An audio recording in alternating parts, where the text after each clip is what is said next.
Lisboa acordou depois da chuva, e ela percebeu que o amor não é o que fica menos, é o que liberta. Entre o som do elevador e o murmúrio do Tejo, aprendeu que há despedidas que salvam. Às vezes, é preciso deixar partir, para finalmente voltar a respirar.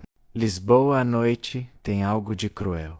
A chuva cai como se quisesse lavar a cidade inteira, menos as ruas, as janelas, até os pensamentos de quem anda sozinho. Os candeeiros da Avenida da Liberdade desenham reflexos dourados nas poças d'água, e cada elétrico que passa parece arrastar memórias que não são minhas. Eu caminhava devagar, o corpo cansado, o coração ainda mais. Trabalhar de noite, num edifício de vidro, dá uma sensação estranha, menos como se a cidade te observasse enquanto finges que não existes. Sou a última a sair quase sempre. Os outros já dormem. Os escritórios estão vazios. E o som do meu balde ecoa pelos corredores como um segredo mal guardado. O crachá no meu peito, Lara Silva, menos serviços gerais, brilha sob a luz fria. Um pedaço de plástico que me lembra o quanto sou invisível. Ninguém nota a rapariga que limpa os vidros do 10º andar. Mas eu noto tudo. Os copos deixados sobre as mesas, o perfume caro que ainda paira no ar, os ecos das conversas que se apagam quando a porta fecha. Eu noto a vida que não tenho. Naquela noite, Lisboa chorava comigo. O Tejo estava agitado, e o vento trazia o cheiro de maresia e metal molhado. No edifício Marval, o relógio digital piscava 22h07. O último andar ainda tinha luz, menos o andar dele, do Sr. Duarte Marval. O nome soava pesado, como uma marca. Diziam que ele tinha herdado a empresa do pai, mas reconstruído tudo do zero depois de uma crise. Frio, disciplinado, distante, o tipo de homem que os outros respeitam por medo e que nunca olha duas vezes para alguém como eu. Ou assim pensei, quando terminei o último corredor. O ruído da chuva era tão forte que o vidro tremia. A eletricidade piscou uma vez, depois outra. Suspirei.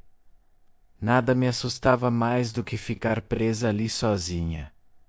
Apanhei as luvas, fechei o armário do material e dirigi-me ao elevador. As portas abriram-se com o som metálico habitual. E então, viu, ele estava ao telefone, encostado à parede de mármore, o olhar distante, a gravata ligeiramente solta. O reflexo do candeeiro projetava sombras fundas no rosto dele, menos aquele tipo de beleza severa que não pede atenção, apenas impõe respeito. Ouvia-se só a chuva e a voz baixa dele.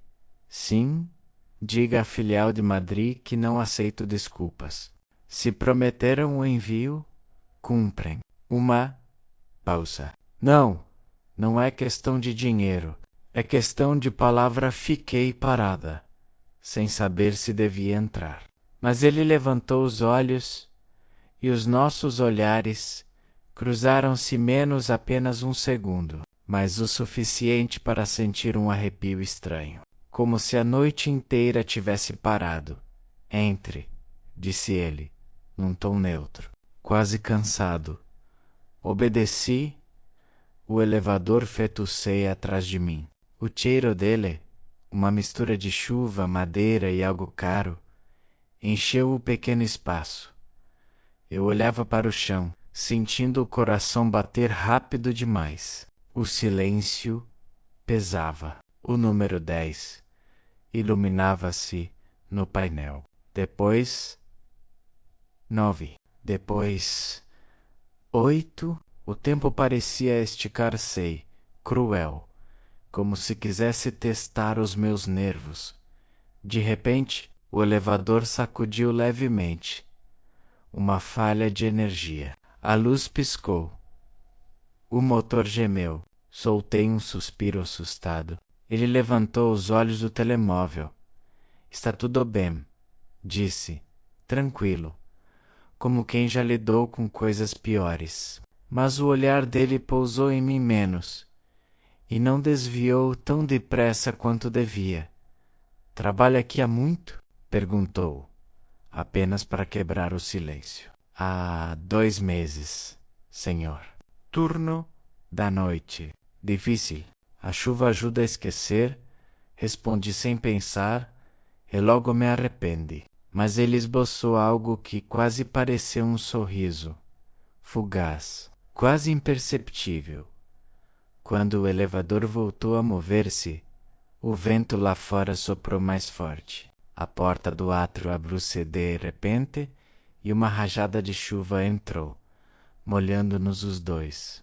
Ele franziu o sobrolho, tirou o casaco e, sem dizer nada, colocou-o sobre os meus ombros. Vai apanhar frio. Eu? Não precisa, senhor. Leve. Amanhã devolve. A voz dele era calma, mas havia algo nela que não aceitava recusas. O tecido ainda quente contrastava com o frio das minhas mãos. Por um instante, tive a sensação de que aquele casaco pesava mais do que devia menos, como se carregasse o cheiro e o silêncio dele. Espelho diante de nós, refletia a imagem absurda de 2 pessoas que nunca deviam partilhar o mesmo espaço, o homem de fato e a mulher do balde. E, no entanto, ali estavam. O elevador chegou ao rés do chão. Eu agradeci, confusa, tentando devolver o casaco, mas ele apenas acenou a cabeça e saiu primeiro. Do lado de fora um motorista esperava com um guarda-chuva. Duarte parou, olhou de relance para trás, para mim, ainda parada sob o pórtico, e depois desapareceu na chuva. E foi aí, nesse instante quase banal, que ouvi o som seco de uma fotografia sendo tirada. Um dos seguranças noturnos, com o telemóvel apontado, riu e comentou com o colega: Olha, o patrão arranjou companhia para a chuva. Eu não liguei. Não, naquele momento, mas as palavras ecoaram de uma forma estranha, como um presságio. Cheguei a casa perto da meia-noite. O bairro cheirava a roupa molhada e sopa quente. No pequeno apartamento que dividia com a minha mãe, deixei o casaco pendurado e sentei-me à janela.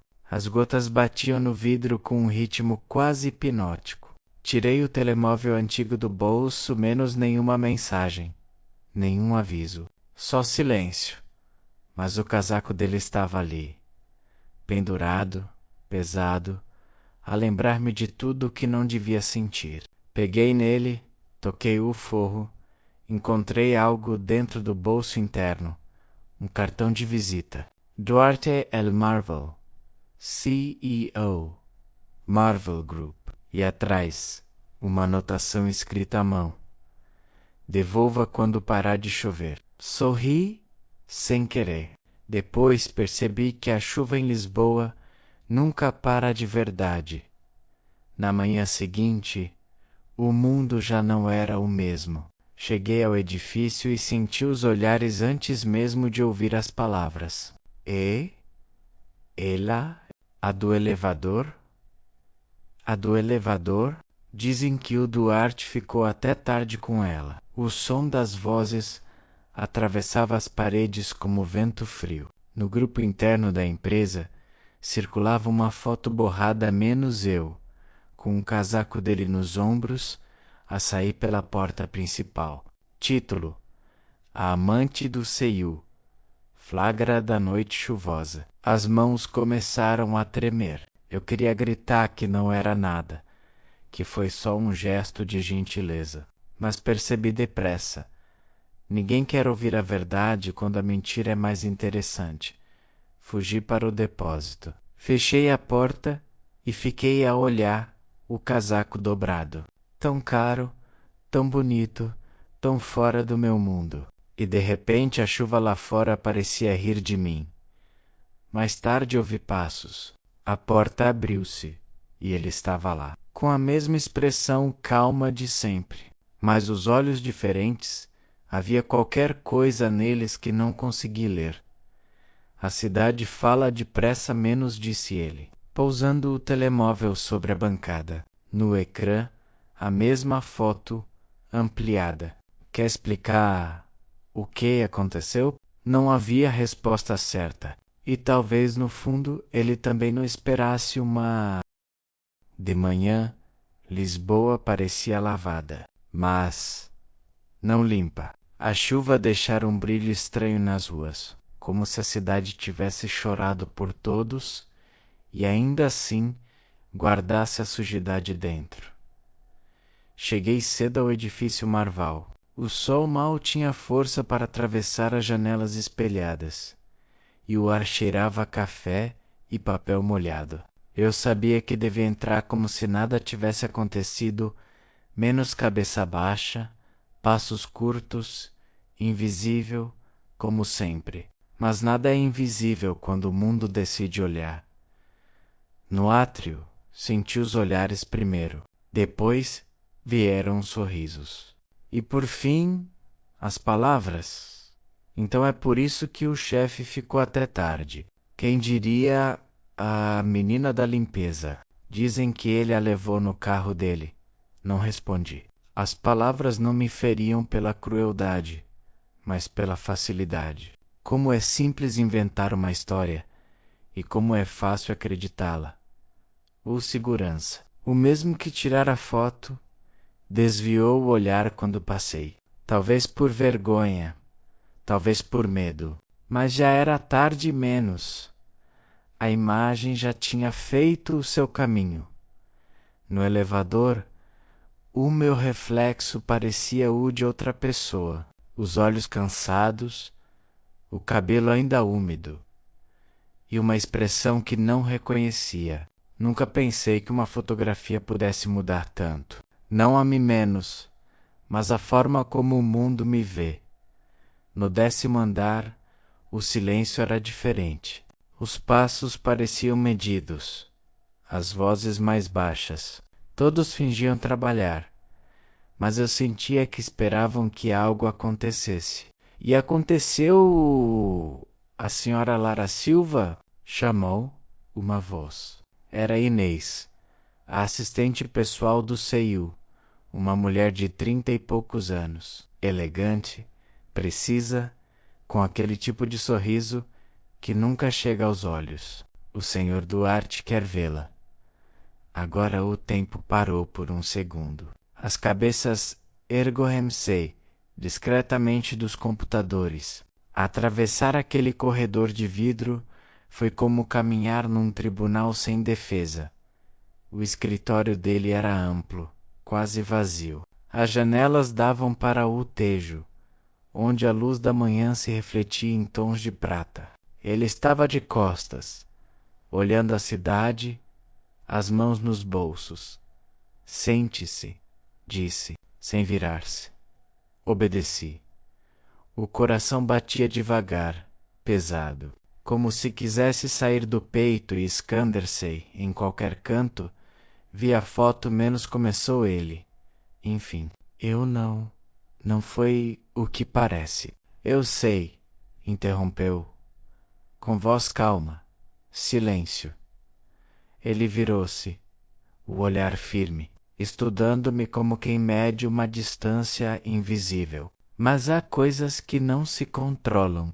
A internet, por exemplo, ou as pessoas vão pensar mal de si, senhor.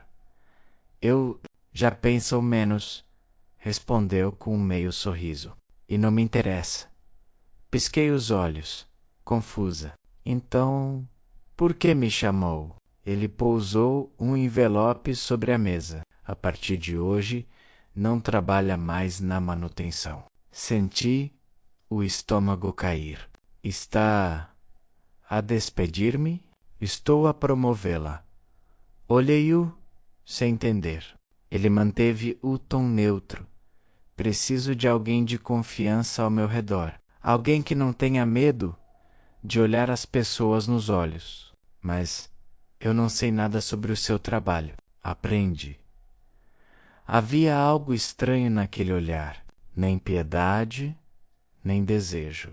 Apenas um tipo de decisão que não aceitava explicações. Peguei no envelope, dentro, um novo crachá. Assistente pessoal, Lara Silva. Junto, um bilhete escrito à mão. Às vezes, a única forma de calar o rumor é dar-lhe um novo nome. Quando saí da sala, o corredor inteiro pareceu prender a respiração. Os olhares mudaram outra vez. Agora não de escárnio, mas de suspeita. A rapariga da limpeza, agora assistente do CEO. O rumor tornar-se verdade oficial. Na Copa, Inês olhou-me com um meio sorriso. Parabéns. Parece que a chuva trouxe sorte. Não pedi isto. Ninguém pede as coisas que realmente mudam a vida. As palavras dela ficaram presas em mim o resto do dia. Eu continuava sem saber se aquilo era uma punição, uma proteção ou uma armadilha. Mas quando o relógio marcou o final do expediente, ele apareceu outra vez. Ainda aqui? Perguntou, parando ao meu lado. Tinha de repor os arquivos que me pediu. Não pedi nada. Olhei-o, confusa, e percebi o que ele estava a fazer. Afastava as vozes, controlava a narrativa. A cada gesto, reconstruía o que os outros destruíam. Mas, porco, senhor Duarte, por que está a fazer isto por mim? Ele olhou-me por um longo momento antes de responder, porque viu o olhar que teve no elevador. Que olhar? O de quem já foi julgado demasiadas vezes. E sem esperar resposta, saiu. Lisboa voltava a chover quando cheguei a casa. A minha mãe perguntou se estava tudo bem. Respondi que sim, mas pela primeira vez temiu que o dia seguinte podia trazer. O rumor não morrera, apenas mudara de forma e no fundo algo em mim também. O primeiro dia como assistente pessoal começou com o som do vidro a ser limpo. Ironia do destino. Durante meses eu limpei janelas para ver o mundo dos outros. Agora estava dentro delas, mas a vista não era mais bonita, menos apenas mais fria. O escritório do 10º andar era todo em vidro, e Lisboa lá fora parecia uma pintura molhada. Os elétricos passavam, lentos. O tejo brilhava em tons de cinza, e eu tentava aprender um novo vocabulário. Reuniões, contratos, agendas, números que nunca vi na vida, mas o que mais me confundia não eram as palavras, era ele. Duarte chegava sempre antes de todos. Tinha o hábito de observar a cidade antes de abrir o computador, uma espécie de ritual silencioso. E eu, sem querer, comecei a observar o modo como ele observava, os olhos fixos, como se procurassem algo que nunca mais encontraram. Talvez fosse apenas solidão ou culpa. Trabalhar ao lado dele era como caminhar sobre vidro fino. Havia momentos em que parecia distante, quase ausente, e outros em que uma única frase dele cortava o ar como uma lâmina. Lara, revê isto. Lara, acompanha-me à reunião. Lara, não digas nada agora. Eu obedecia, mas, dentro de mim, cada ordem deixava uma marca pequena, menos uma mistura de medo e curiosidade. Certa tarde, estávamos sozinhos na sala de conferências. A luz era suave, filtrada pela chuva que escorria nas janelas. Ele falava ao telefone, tenso. Não aceito que usem o nome da empresa para difundir boatos pessoais. Pausa. Eu sei o que estão a insinuar. Resolvo a minha maneira. Desligou e o silêncio caiu. Sentiu o peito apertar. Está a falar. De nós? Ele virou-se devagar. Há um nós, Lara? Não soube responder. O olhar dele não era acusador, mas havia algo de perigoso na suavidade da pergunta. Com o passar dos dias, a cidade começou a falar menos, mas dentro da empresa, o rumor ainda se arrastava, como uma corrente subterrânea. Alguns sussurravam quando eu passava.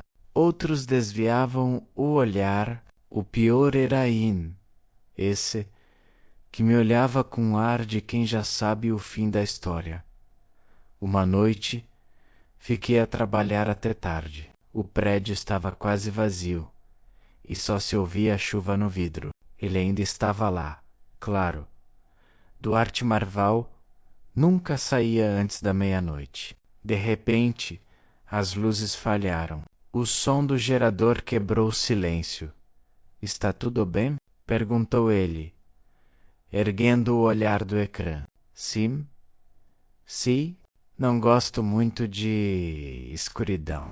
Ele levantou-se e acendeu uma lanterna do telemóvel. A luz desenhou o contorno do seu rosto, duro, mas cansado. O escuro não é perigoso, Lara. Só quando não sabemos com quem estamos nele. Ele parou. 1 segundo apenas. Mas esse segundo pareceu durar o tempo de um trovão inteiro. Pode ir, disse por fim. A voz dele tinha voltado àquela calma controlada que eu começava a temer. Mas, quando passei por ele, senti o leve toque da sua mão ao devolver-me o casaco que caíra da cadeira frio e firme, demasiado consciente no dia seguinte. As janelas estavam cobertas de névoa. Lisboa parecia um espelho baço. Eu trazia café para ele quando o encontrei junto à janela, sem gravata. A olhar o Tejo, dizem que vai chover o dia todo, menos arrisquei. A cidade precisa disso. Lava as máscaras. Ele virou-se e, por um instante, deixou escapar um sorriso pequeno, que nunca mostrava em público. Não é fácil, pois não? Não é fácil, pois não? Perguntou. O quê? Ser o assunto dos outros. Baixei os olhos. Já me habituei. Não devia.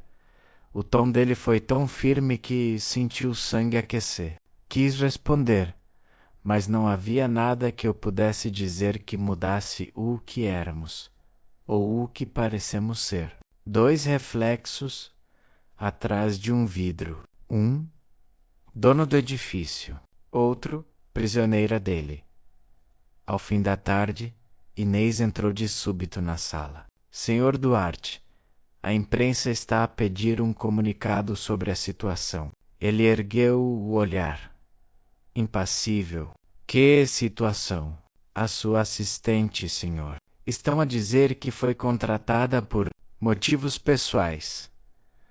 O silêncio cortou o ar. Inês olhou para mim, quase com pena, mas Duarte apenas respondeu. Prepare a resposta, a senhora Lara. Silva foi contratada pela sua competência e pela sua integridade. Virando-se para mim, acrescentou baixinho, quase sem mover os lábios, se alguém tiver de proteger o seu nome, que seja eu. Nesse momento, percebi algo que não queria admitir. A bondade dele era perigosa, porque não era piedade. Era escolha, e eu começava a ter medo do que ele podia escolher a seguir. À noite, saí mais tarde do que nunca. A chuva tinha parado, mas o chão ainda brilhava, e Lisboa parecia suspensa entre o ontem e o amanhã. Parei na frente do edifício, olhei o reflexo das luzes no vidro e vi o meu próprio rosto, dividido em dois: a mulher que limpa e a mulher que assiste. As duas já não sabiam qual era real. As pessoas não precisam dizer nada para te destruir menos. Basta olhares, e naquela manhã, cada olhar parecia um julgamento. As portas do elevador abriram-se e, pela primeira vez, desejei que nunca tivessem aberto. Todos os rostos voltaram-se para mim, como se eu fosse uma notícia velha e suja que alguém insistia em ler outra vez. É ela. Dizem que ele ficou na casa dela aquela noite. As palavras vinham em sussurros, mas o som que me rasgava por dentro era o mesmo. Vergonha. Eu só queria o silêncio, mas o silêncio também pesava. O vídeo, menos aquele maldito vídeo, tinha sido partilhado no grupo interno da empresa, acompanhado por um título que doía só de ler: o guarda-chuva da senhora presidente. No Ica, via-se apenas uma imagem rápida. Eu debaixo de chuva, a tentar cobrir o rosto dela com o meu casaco. O ângulo menos captado de longe, pelas câmaras de segurança menos, fazia parecer um gesto íntimo, quase possessivo, e depois um frame congelado. O meu olhar sobre o dela, aquilo que para mim fora um reflexo de cuidado, para o mundo parecia desejo. Desde esse dia, o corredor do 23, andar o da administração, torna-se um campo minado. O Ricardo, o assistente de comunicações, foi o único a dirigir-me a palavra: ignora, Inês. Amanhã já é outra vítima, mas o problema é que o meu nome não saía da boca deles. E no meio de tudo, ela, a presidente, mantinha o silêncio absoluto. Não houve comunicado, não houve negação, nada. E às vezes o nada é a forma mais cruel de abandono. À noite, Lisboa parecia-me outra cidade. As luzes refletidas no tejo tinham o mesmo tom frio dos ecrãs do escritório. Entrei no café da esquina, o mesmo onde costumava esconder-me antes de ir para a caça. A senhora do balcão, que já me conhecia, perguntou: o habitual? Assenti, sem forças para sorrir. Enquanto o café pingava devagar, senti o corpo aceder ao cansaço. No reflexo da janela, vi-me como se fosse outra mulher, menos alguém que já não se reconhecia. Lembrei-me da primeira vez que entrei na empresa. O brilho nos olhos, o medo e a esperança de que ali talvez conseguisse recomeçar. E agora eu era um rumor. O pior não foi o vídeo, foi o silêncio dela. Ela podia ter dito algo, qualquer coisa, mas escolheu o nada. Na sexta-feira, quando todos já tinham saído, o meu telemóvel vibrou. Uma mensagem curta: preciso de falar contigo. Amanhã, às 9 horas, na sala de reuniões 12. Assinatura Marta Vasques. Presidente do grupo. O coração bateu-me no peito, como se o chão fosse desabar. O silêncio, afinal, tinha voz. Choveu a noite inteira. Passei as horas a imaginar o que ela diria. Isto é inaceitável. Terás de sair, ou, pior ainda, o olhar frio de quem nunca me quis ali. Mas havia algo mais que me doía menos. Uma lembrança que não conseguia afastar. O instante em que ela me olhou no meio da chuva. Um segundo breve, humano, que agora parecia uma sentença. Quando cheguei ao escritório, as janelas ainda estavam cobertas de gotas. A sala 12 ficava ao fundo do corredor, menos a mais afastada, a que raramente era usada. O som dos saltos no chão ecoava como uma contagem decrescente. Ao abrir a porta, ela já estava lá, de pé, junto à janela, com o casaco bege pendurado no braço e o olhar perdido sobre o rio. Por um momento, acreditei que talvez ainda houvesse explicação, que talvez ela quisesse ouvir-me. Mas o primeiro olhar dela cortou-me o ar. Senta-te, disse sem me encarar.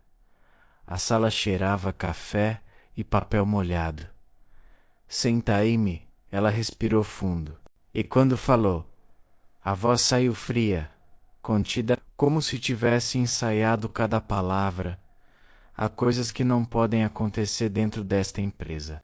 E o que aconteceu foi visto por demasiada gente. Não aconteceu nada, murmurei. Eu sei, respondeu, finalmente virando-se. Mas nem sempre o que é verdade interessa. Aquela frase foi pior que qualquer acusação. Então, o que vai acontecer comigo? Perguntei. Ela hesitou. Depois desviou o olhar para o chão. Vamos resolver isto de forma discreta. Resolver? Que transferência para o Porto temporária. A palavra transferência soou como exílio. Olhei-a, talvez pela última vez menos, e vi algo que não esperava. Culpa, mas antes que pudesse dizer algo, o telefone dela tocou. Ela atendeu, fria, distante, como se nada tivesse acontecido. Eu levantei-me e saí. Na rua, a chuva voltava a cair, fina e constante. Caminhei sem destino, até que percebi que os passos me levaram ao cais. O vento trazia o cheiro do tejo e da saudade. Por um instante, desejei desaparecer, mas, no meio daquela dor, algo em mim despertou. A certeza de que não podia continuar a ser o que diziam que eu era. E então, enquanto as luzes do outro lado do rio tremiam no escuro, fiz uma promessa silenciosa. Não a ela, nem à empresa, mas a mim mesma. Um dia vão ver quem eu realmente sou. O comboio partiu devagar, como se também ele tivesse pena de me levar. Lisboa ficava para trás, menos molhada, silenciosa e indiferente. Do lado de fora, as janelas refletiam as luzes da cidade como fragmentos de um sonho que se desfez demasiado depressa. Eu levava uma mala pequena, um casaco ainda úmido e uma dor grande demais para caber dentro de mim. O bilhete dizia Porto -0745, mas podia muito bem dizer exílio.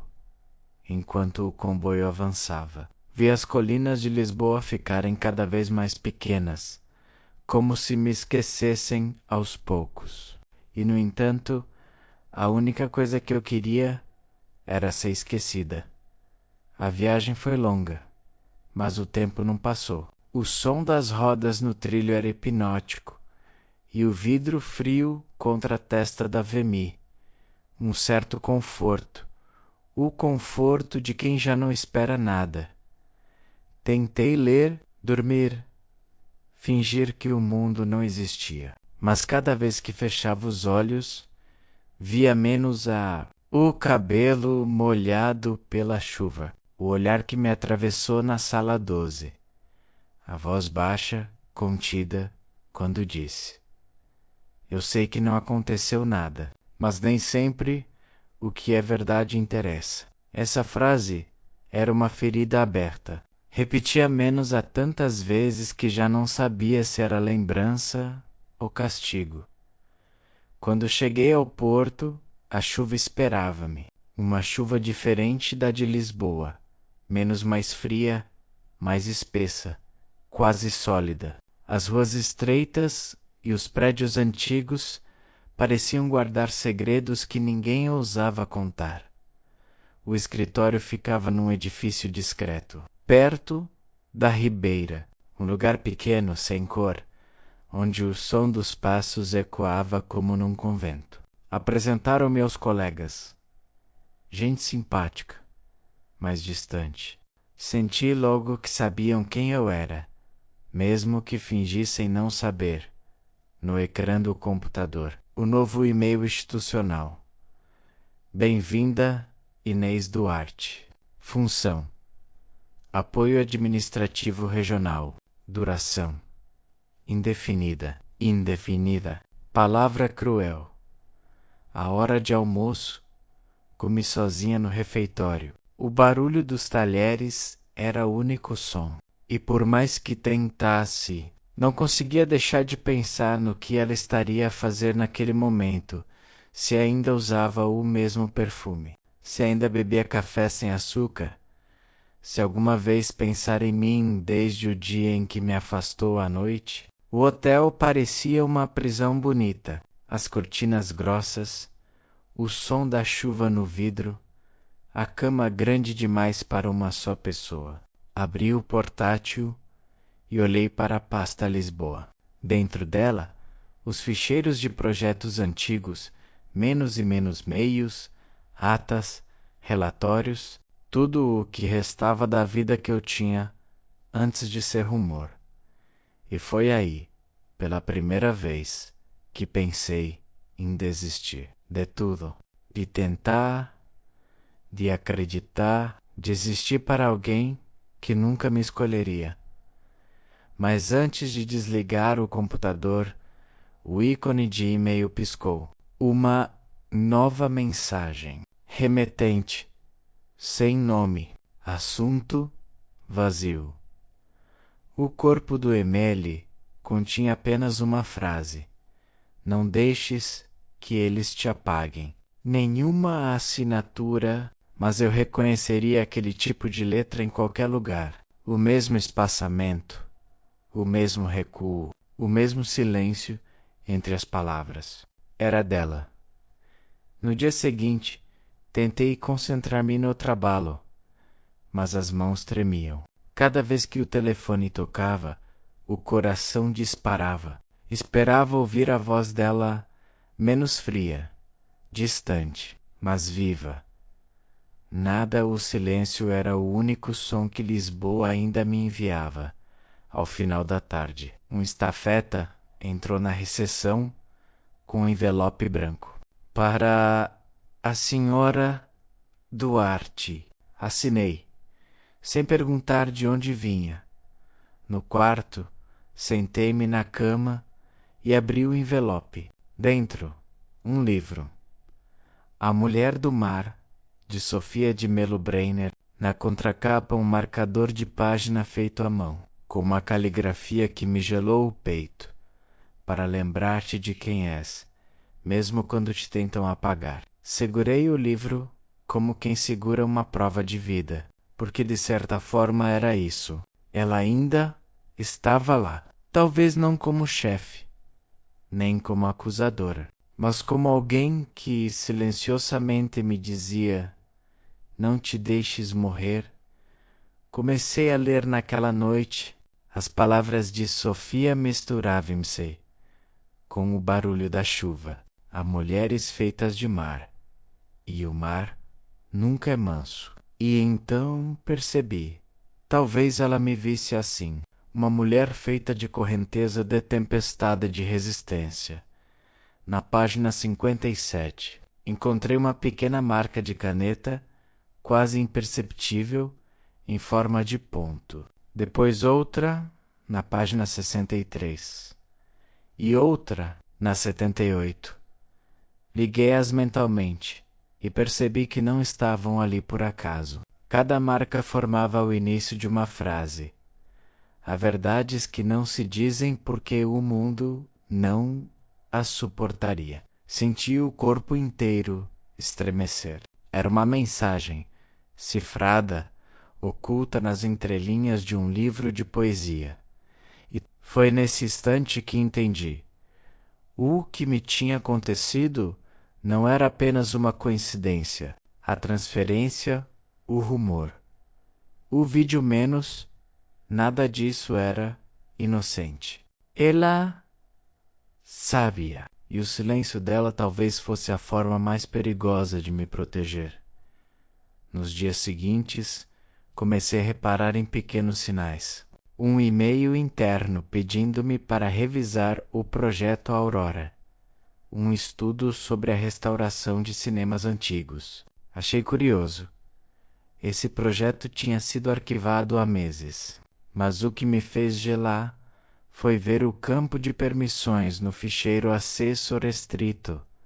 Marta Vasques, Inês Duarte. Ou meu nome ligado ao dela, no mesmo nível de acesso. Abri o documento e o ecrã inundou-se de imagens e números. Entre as páginas havia anotações escritas à mão, digitalizadas às pressas. Se acontecer algo comigo, continua. E logo abaixo, a Aurora é mais do que um projeto. O vento soprava forte na ribeira naquela noite. Desci até o cais e sentei-me num banco de pedra. O rio Douro corria pesado, como se arrastasse todas as culpas do mundo. Abri o livro outra vez, procurei as páginas marcadas, li e reli, e senti pela primeira vez desde Lisboa, menos que um medo começava a transformar-se em algo mais forte.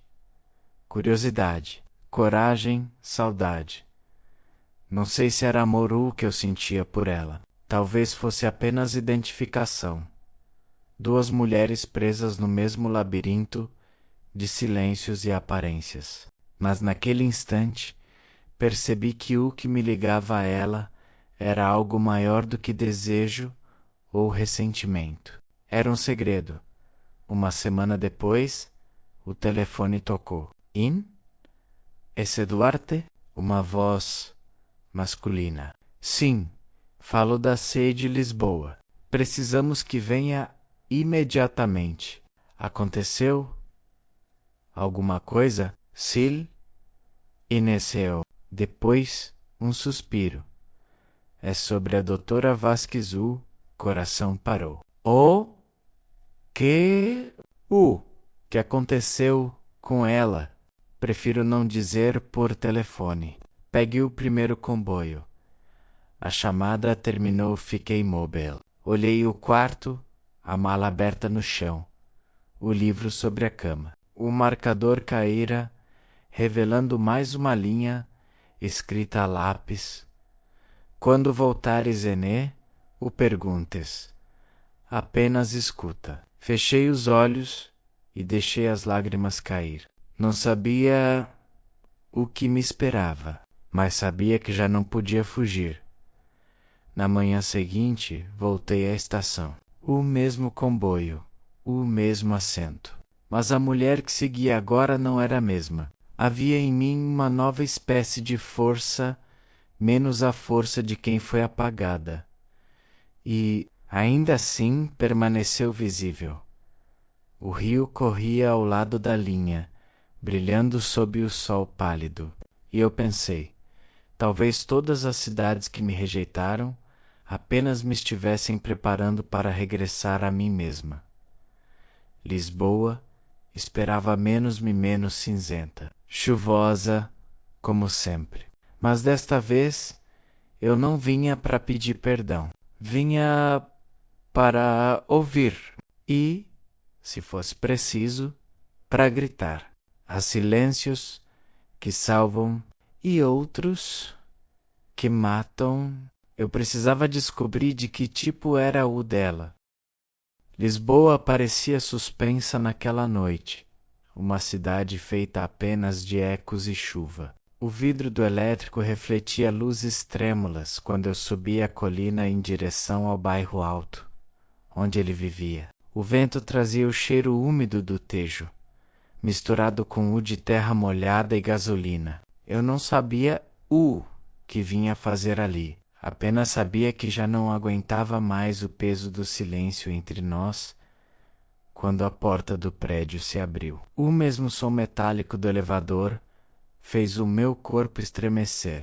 A memória voltou, nítida como se estivesse a acontecer outra vez, menos o reflexo do meu rosto no espelho, o toque inesperado, o ruído de respiração que encheu o pequeno espaço, antes que as portas se fechassem. Naquele tempo, o mal-entendido começou. E agora, talvez fosse ali que ele terminaria. Ele abriu a porta do apartamento sem dizer nada. Estava descalço, camisa semiaberta, o olhar perdido num ponto invisível. A luz amarelada vinha de um candeeiro no canto, desenhando sombras longas nas paredes brancas. Tudo cheirava a chuva e a café frio.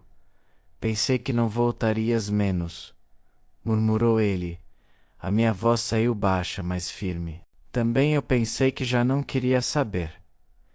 Ele desviou o olhar, como se aquela frase tivesse um peso que não conseguia sustentar. Caminhei até a janela. Lá fora, Lisboa respirava devagar. As luzes refletidas nos paralelepípedos molhados pareciam flutuar. Dentro, só se ouvia o tic-tac distante do relógio e o bater da chuva no vidro. Sabe o que mais me magoou? Perguntei, sem me virar. Não foi a mentira. Foi o silêncio depois dela. Ele respirou fundo, aproximou-se um pouco, mas manteve distância suficiente para o ar entre nós ainda doer. Eu não soube o que dizer. Tudo o que dissesse teria soado como defesa. E calar foi melhor? Interrompi. Deixar-me sozinha a explicar a história que nem eu entendia. Ele passou a mão pelos cabelos, exausto. Quando vi aquela gravação, o elevador, o teu corpo junto ao meu, percebi o que o mundo ia pensar. E por um instante acreditei que talvez fosse verdade. O que diziam menos confessou. As palavras ficaram suspensas. Eu senti a garganta apertar. Então, acreditaste que eu era mais uma? Acreditei. Acreditei porque era mais fácil do que admitir o que realmente sentia. A voz dele quebrou. Eu tava com medo. Desde aquele momento, tudo me fugiu do controle. Ficamos os dois imóveis. A chuva batia com mais força, como se a cidade também nos ouvisse. Eu virei-me devagar. O rosto dele estava iluminado pela luz do candeeiro, menos cansado, vulnerável, quase frágil, no elevador. Disse ele, baixinho. Eu lembro-me de cada segundo. Lembro-me da tua respiração perto da minha, do som do metal a fechar. E pensei que, se o mundo parasse ali, eu podia finalmente respirar. Depois veio o escândalo, e eu transformei o medo em frieza. A minha memória também se acendeu. Aquele instante, o olhar dele no reflexo, a confusão, o toque involuntário e depois o vazio. A partir dali eu nunca mais soube o que era espontâneo e o que era disfarce. E agora? Perguntei, ainda tens medo? Ele aproximou-se. A distância que restava era um sopro. Tenho medo de não conseguir consertar o que destruí. A minha mão, sem querer, tocou à beira da mesa entre nós. O mármore estava frio. Às vezes o que se quebra não precisa ser consertado, sussurrei. Só precisa ser compreendido. Ele sorriu, com amargura. E tu compreendes-me? Não, respondi logo. O silêncio pesou. E eu percebi que as respostas nunca são simples. Tento, disse por fim. Mas o que mais dói é perceber que tu só mostras quem és. Quando já é tarde, ele deu um passo, e o seu rosto ficou perto o suficiente para eu ver o tremor nos olhos dele. Então, olha bem menos, murmurou. É isto que eu sou, um homem que teve tudo e não soube segurar o que mais importava. O tempo pareceu parar. A cidade lá fora dissolve-as em reflexos e chuva. Ele levantou a mão, hesitou, e pousou-a sobre o vidro da janela, ao lado da minha. A nossa imagem refletida misturava-se com as luzes de Lisboa, menos dois vultos presos entre dentro e fora, entre o passado e o que ainda não sabiam nomear. Sabe o que mais me assusta? Ele continuou, quase num sussurro. É que mesmo agora, depois de tudo, quando penso em ti, o som que o meu corpo recorda é o do elevador a fechar. Fechei os olhos, e de repente, o ruído imaginário das portas metálicas soou no fundo da minha mente, como um eco que nunca se apaga. Quando voltei a abrir os olhos, ele estava imóvel, à espera de alguma coisa que eu não sabia dar. O relógio marcava má noite. Talvez um dia menos, disse eu, baixinho. Quando a cidade deixar de chover, eu consiga entrar nesse elevador outra vez. Sem medo. Ele assentiu, sem me tocar. Ficamos assim, lado a lado, a ouvir a chuva e o murmúrio distante de Lisboa, até o silêncio se tornar quase suportável.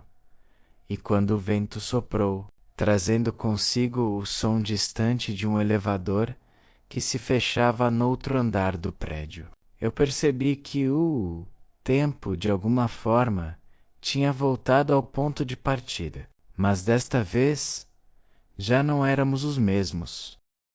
Lisboa acordou cinzenta no dia seguinte. As ruas ainda brilhavam como espelhos partidos, e o ar trazia o perfume metálico da chuva que não chegava a ir embora. Caminhei devagar pela Rua do Alecrim, tentando ignorar o peso nas pernas, menos como se cada passo me puxasse de volta para aquela janela. Para aquele instante suspenso, o mundo parecia igual, mas dentro de mim havia qualquer coisa deslocada, como um quadro pendurado torto.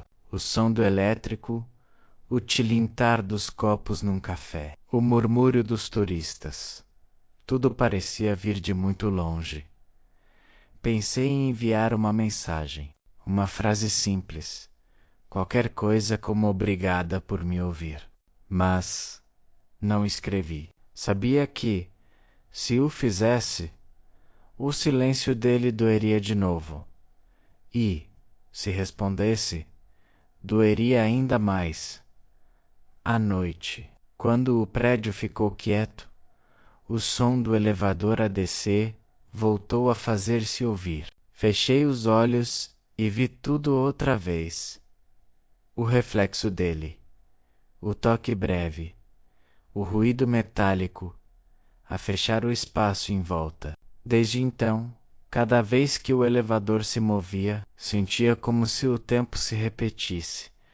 Um ciclo que não sabia quebrar.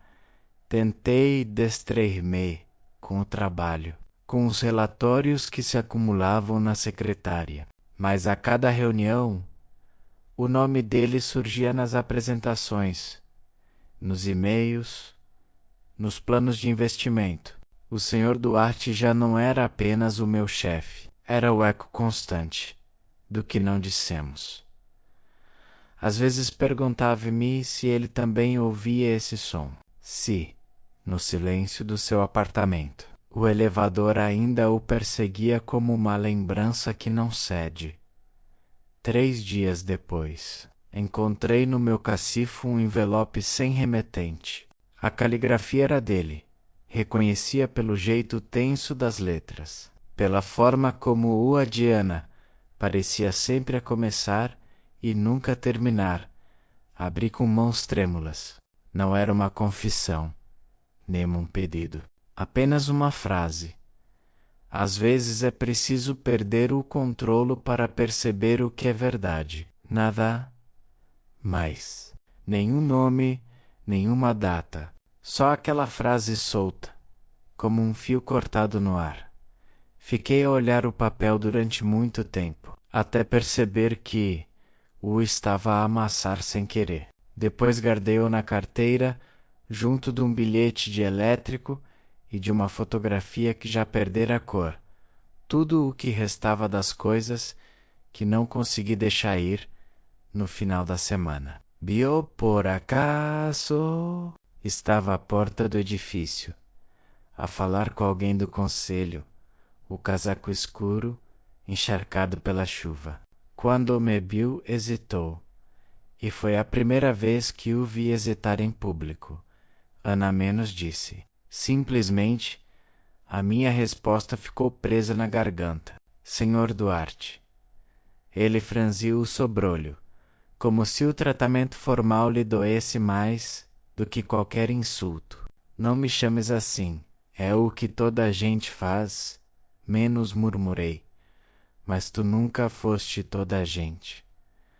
A frase ficou no ar, quente, densa, e depois dissolveu-se quando uma colega passou por nós. Eu aproveitei um instante para fugir, e enquanto caminhava, percebi que o coração me batia como se o elevador estivesse a cair em queda livre.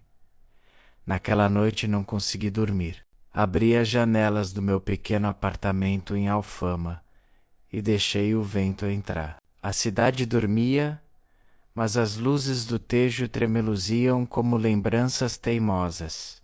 Ouvi um fado antigo vindo de longe, uma voz feminina, rouca, cantando sobre um amor que nunca regressa. Pensei nele outra vez, no modo como as suas palavras se curvavam, no medo escondido por trás da arrogância. E percebi, com uma clareza dolorosa, que o que me prendia a ele não era o desejo, nem sequer o passado. Era a forma como ele fazia o silêncio parecer vivo. A meio da madrugada, o telefone vibrou. Um número privado. Por um instante pensei em não atender. Mas o instinto venceu, Ana. A voz dele, rouca, cansada. Demorei alguns segundos a responder. O que quer? Do outro lado, silêncio. Depois, um suspiro. Só queria saber se ainda ouves o som do elevador. Fechei os olhos. Todos os dias, eu também menos confessou. E cada vez que ouço, lembro-me de que devia ter falado. Agora já não importa. Importa sim, disse, com firmeza, porque ainda tô a tentar aprender a não fugir. Ficamos em silêncio mais alguns segundos. Depois, desliguei, devagar, mas fiquei ali, a olhar o telefone, como se ele ainda estivesse do outro lado. Os dias seguintes foram estranhamente calmos. Ele começou a aparecer menos nas reuniões, e quando aparecia, limitava-se. Ao ouvir, o olhar já não era frio, era cansado. Um rumor começou a circular de que iria deixar a presidência da empresa. Não quis acreditar, mas uma parte de mim sentiu alívio. Outra sentiu medo, como se a sua ausência fosse a única forma de o ter. Uma tarde, ao sair, vi o carro dele estacionado em frente ao prédio, a janela aberta, o rádio a tocar uma melodia suave. Ele não disse nada, apenas acenou com a cabeça. E nesse gesto simples havia uma espécie de despedida que doeu mais do que qualquer palavra. Naquela noite, sentei-me à secretária e comecei a escrever. Se algum dia voltares, promete-me que não vais usar o silêncio como escudo. E se me voltares a ver no reflexo do elevador, lembra-te de que não foi ali que nos perdemos. Foi no momento em que deixamos de acreditar que podíamos sair dele juntos. Assinei, dobrei o papel e daxou sobre a mesa. Embai. Algumas palavras não precisam de destino para serem verdade. Lisboa amanheceu devagar. Abri as cortinas e deixei a luz pálida entrar. O elevador do prédio moveu-se, produzindo o mesmo som metálico, agora mais distante, quase familiar. Sorri, sem saber por quê. Talvez, pensei, a vida fosse mesmo isso, menos aprender a escutar os ruídos das coisas que partem, até que deixem de doer. Peguei no casaco, no guarda-chuva e saí.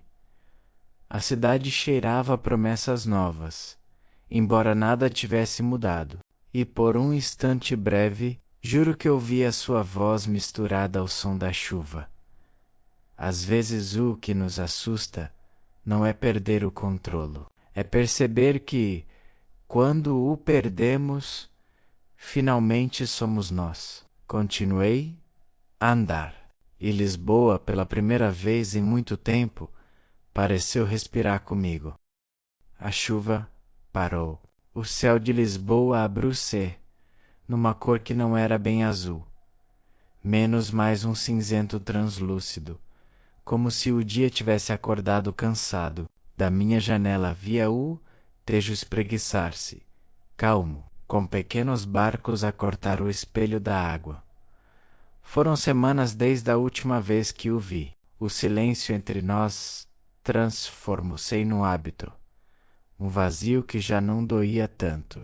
Mas de vez em quando, ao ouvir o som do elevador, o coração ainda dava um pequeno salto, como se o corpo lembrasse o que a mente tentava esquecer. Guardei todas as cartas que nunca enviei numa caixa de sapatos, debaixo da cama. Cartas curtas sem destinatário. Certo, algumas apenas com uma frase. Não somos o que aconteceu. Somos o que ainda tentamos compreender. Às vezes lia-as em voz alta, como se as palavras precisassem de ar para não morrerem. E nessas horas, Lisboa parecia ouvir o som do elétrico ao longe, o rumor do vento entre as janelas. Tudo respondia em murmúrios suaves. Numa manhã de sábado, enquanto tomava café numa brasileira, vi o nome dele na capa de um jornal financeiro. Duarte Nogueira deixa o grupo empresarial para se dedicar a projetos sociais. A fotografia mostrava o diferente, o cabelo mais comprido, a barba ligeira, um sorriso contido. Por um instante, não consegui respirar. Não pela notícia, mas pelo olhar dele na foto menos calmo, quase leve. Acompanhei as linhas do artigo. Mencionava uma fundação, apoio a jovens carenciados, bolsas de estudo em cinema. Cinema sorri. Era quase poético. O homem do controlo a investir em sonhos que não se controlam. 3 dias depois, o carteiro deixou um envelope no meu correio. Desta vez, havia remetente. O nome dele, escrito com calma, como se cada letra tivesse sido pensada. Abri devagar. Dentro, apenas uma folha, e o mesmo perfume discreto que lembrava as noites de trabalho no escritório. Ana, não escrevo para pedir nada. Só queria que soubesses que aprendia a ouvir o silêncio sem medo. Talvez nunca sejamos o que poderíamos ter sido, mas és a razão pela qual não deixei de tentar ser melhor. Espero que estejas bem. Dobrei o papel e pela primeira vez em muito tempo chorei, não por dor, mas por reconhecimento. Não havia promessas nem arrependimentos, apenas verdade. Decidi caminhar até o Tejo. As margens estavam quase vazias. O vento trazia sal e tranquilidade. Sentei-me num banco de pedra e deixei o sol tocar a pele. Lisboa respirava devagar, como se cada rua guardasse um eco do que fomos. Olhei a água mover-se, lenta, contínua, indiferente, e pensei que o amor talvez fosse isso. Um rio que não precisa de destino, apenas de movimento. Não é o que se prende, é o que passa, e ainda assim deixa marcas na pedra. Fechei os olhos. Por um momento, ouvi o som do elevador. O mesmo ruído metálico, o mesmo reflexo. Mas desta vez, não me assustou. Era apenas memória a menos, e as memórias, quando se tornam leves, deixam de doer na semana seguinte. Houve um evento da empresa no Museu do Oriente. Fui convidada para apresentar um novo projeto audiovisual, o primeiro que assumi sozinha desde que ele se foi. O salão estava cheio de rostos conhecidos, flashes, copos de vinho. E então, entre a multidão, vi-o, de longe, parado, discreto. Vestia um fato simples, sem o brilho de outrora. O olhar cruzou o meu, breve, contido por um instante. O tempo pareceu recuar, o elevador, a chuva, o apartamento. A voz dele a sussurrar: tenho medo. Mas agora o medo tinha mudado de lugar. Ele sorriu, de leve, como quem agradece sem precisar de palavras. Eu, também, sorri. E depois, como duas pessoas que finalmente compreendem o fim de uma canção, viramos costas ao mesmo tempo. Voltei a casa a pé. As luzes de Lisboa refletiam-se no empedrado molhado, e os elétricos passavam lentos, com o som familiar que sempre me acalmou. No ar havia cheiro de castanhas e maresia, enquanto subia a rua. Reparei no reflexo da minha sombra nas montras, uma figura sozinha, mas serena. Percebi que durante meses tinha tentado fugir da imagem de nós. Agora, pela primeira vez, via eu. No fundo, talvez fosse isso o amor. Um espelho que nos obriga a ver o que somos quando o outro já não está. Cheguei ao prédio, o elevador esperava, silencioso. Entrei, o espelho devolveu-me o rosto, o mesmo de antes, e ao mesmo tempo, outro. Apertei o botão do meu andar. As portas fecorancei com o mesmo som metálico. Fechei os olhos e deixei o coração acompanhar o movimento suave da subida. Quando o elevador parou, suspirei. Desta vez, o som não me prendeu, libertou-me. Abri a porta do apartamento. O ar cheirava limpo, a nobocome. Deixei a janela aberta para o vento entrar, e Lisboa respondeu com o seu murmúrio antigo. Meses depois, numa manhã de primavera, sentei-me na esplanada do Portas do Sol com o meu computador. O ecrã branco piscava, à espera de palavras. Comecei a escrever uma história, não sobre ele, nem sobre mim, mas sobre o som das coisas que partem e o que fica depois. O primeiro parágrafo dizia: às vezes, o amor não é o que une, é o que ensina a partir. Sorri. Lisboa brilhava sob o sol, e o Tejo parecia rir baixinho lá embaixo. Um grupo de turistas passou. Alguém riu alto, e um elétrico amarelo riscou a rua como um raio de cor. Por um instante, tudo pareceu simples. Fechei os olhos e deixei o som da cidade preencher o silêncio. E percebi finalmente que não há elevador, nem chuva, nem espelho capaz de guardar o que é leve. Porque o amor, quando se torna leve, já é liberdade.